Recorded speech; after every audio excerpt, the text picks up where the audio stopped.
marin, blé marin, vert, vert,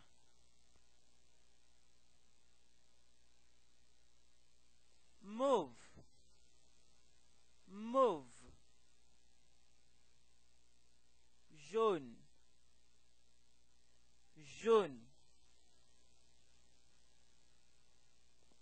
rouge, rouge, gris, gris, marron,